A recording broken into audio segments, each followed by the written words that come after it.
Sobat finansialku, kita semua bisa loh mencoba peruntungan di dunia investasi. Kalau baru mau terjun di dunia investasi, kita bisa masukkan diri kita sebagai investor pemula. Sebagai investor pemula, kita harus mencoba untuk meminimalisasi kesalahan dalam memutuskan atau memilih investasi yang tepat. Maka, sebaiknya ketahui dan kenali terlebih dahulu ragam investasi yang bisa jadi pilihan untuk investor pemula. Ingat, investasi ini dibuat untuk bisa mencapai tujuan keuangan yang diharapkan, bukan semata-mata mencari keuntungan harian. Lalu, apa saja sih ragam investasi yang tepat untuk investor pemula? Dan apa saja keuntungan dan kekurangannya? Ini dia. Yang pertama, reksadana. Reksadana itu adalah pola pengelolaan modal bagi sekumpulan investor untuk berinvestasi tanpa harus dibebankan pikiran soal instrumen-instrumen investasi yang tersedia di pasar. Dana yang diinvestasikan di reksadana ini akan digabungkan dengan orang lain. Setelah itu baru dikelola bersama demi memperoleh keuntungan, sehingga nggak dibutuhkan lagi modal besar untuk investasi di dalamnya.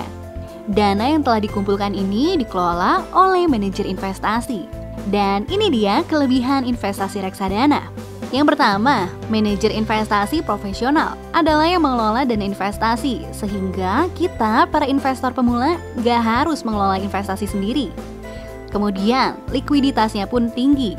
Artinya, investasi dapat dicairkan atau dijual kapan saja dengan menggunakan harga NAB yang berlaku saat penjualan. Kemudian, tidak membutuhkan banyak modal. Dan terakhir, mudah diakses. Karena sekarang ini sudah banyak yang menawarkan transaksi reksadana secara online. Sehingga kita bisa melakukan pembelian ataupun penjualan unit lewat situs yang telah disediakan oleh beberapa perusahaan manajer investasi saja. Kemudian, kekurangan investasi reksadana. Adanya resiko berkurangnya nilai investasi yang dipengaruhi oleh turunnya harga dari efek yang termasuk dalam portofolio. Ada juga resiko likuiditas, yaitu terlambat dibayarnya perintah penjualan, biasanya dikarenakan adanya kesalahan administrasi penjualan. Dan terakhir, adanya resiko kebangkrutan perusahaan saham dan obligasi yang menjadi portofolio reksadana. Supaya lebih mendalam soal investasi reksadana, kamu bisa banget menggali informasi lebih lanjut melalui audiobook Cara Memilih Reksadana yang Tepat yang ada di aplikasi Finansialku. Kamu bisa langsung aja download aplikasinya dengan klik tombol i. Yang kedua, emas. Kamu bisa juga berinvestasi dalam bentuk emas. Jenis investasi ini pun cukup menjadi primadona. Selain mudah didapatkan, wujudnya pun terlihat. Dan ketika memerlukan dana mendesak, emas sangat mudah untuk dijual kembali. Kelebihan investasi emas. Emas bersifat liquid dan tidak mudah tergerus inflasi. Kemudian, emas atau logam mulia ini harganya cenderung stabil, bahkan naik. Yang ketiga, emas tidak mudah rusak dan mudah disimpan. Misalnya, dalam kasus banjir dan kebakaran, emas lebih aman daripada uang tunai. Tapi di samping kelebihannya, beberapa hal juga harus diperhatikan ya. Ini dia kekurangan dari investasi emas. Pertama, sulit mencari tempat penyimpanan. Dan terakhir, tidak adanya pembagian keuntungan yang bertahap. Yang ketiga, saham. Salah satu instrumen investasi ini masih menawarkan hasil yang relatif paling tinggi di antara instrumen investasi lainnya. Tapi di Indonesia sendiri, investor saham masih terbilang minim. Umumnya disebabkan keterbatasan pengetahuan masyarakat akan saham ini dan anggapan kalau investasi saham punya resiko yang tinggi. Gak sedikit juga masyarakat menilai kalau saham sama dengan berjudi karena mengeluarkan uang tanpa tahu pasti hasilnya dengan kemungkinan merugi yang tinggi. Nah, maka dari itu, kamu harus ketahui dulu kelebihan dan juga kekurangan dari saham ini ya. Memiliki potensi keuntungan yang cukup tinggi. Penghasilan yang didapatkan dari dua sumber, yaitu dividen dan juga capital gain. Dan terakhir, nggak perlu melakukan perawatan.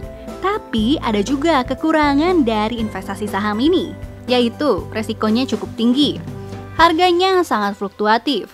Yang terakhir, kurangnya pengetahuan akan saham akan mengakibatkan kesalahan investasi.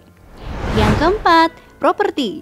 Investasi yang tepat untuk investor pemula yang keempat adalah bisnis properti. Banyak dari investor yang terjun ke dunia investasi ini karena dinilai properti menjadi bisnis yang tidak pernah mati. Selain itu, jenis investasi ini tergolong dalam investasi real asset, yaitu berupa benda yang berwujud.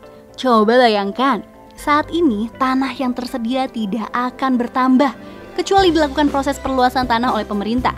Sedangkan populasi penduduk terus meningkat.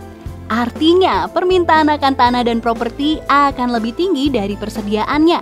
Dan akibatnya, harganya pun akan semakin tinggi. Beberapa hal inilah yang membuat setiap orang berlomba-lomba investasi tanah dan properti. Nah, ketahui juga kelebihan dan kekurangannya. Kelebihan investasi properti. Umumnya, imbal hasil investasi properti selalu positif kalau cerdas mencari lokasi yang baik. Kemudian, punya keuntungan ganda. Selain nilainya yang terus meningkat, keuntungan lain bisa diperoleh dari penghasilan pasif selama belum menjualnya. Ketiga, dapat dijadikan agunan atau jaminan kredit. Keempat, nilai investasi tidak akan turun seperti nilai mata uang yang tergerus inflasi. Yang kelima, berbentuk real asset yang wujudnya dapat dilihat dengan jelas. Umumnya, investasi dengan fisik yang terlihat lebih digemari para investor. Pertama, kemungkinan adanya kekosongan pada jangka waktu yang tidak dapat ditentukan. Kemudian, umumnya kurang liquid apabila dibandingkan dengan instrumen lainnya, misalnya emas ataupun reksadana. Dan terakhir, adanya potensi kerusakan terhadap aset berwujud ini. Yang kelima, peer-to-peer lending. Pasti udah pernah dengar kan peer-to-peer lending ini?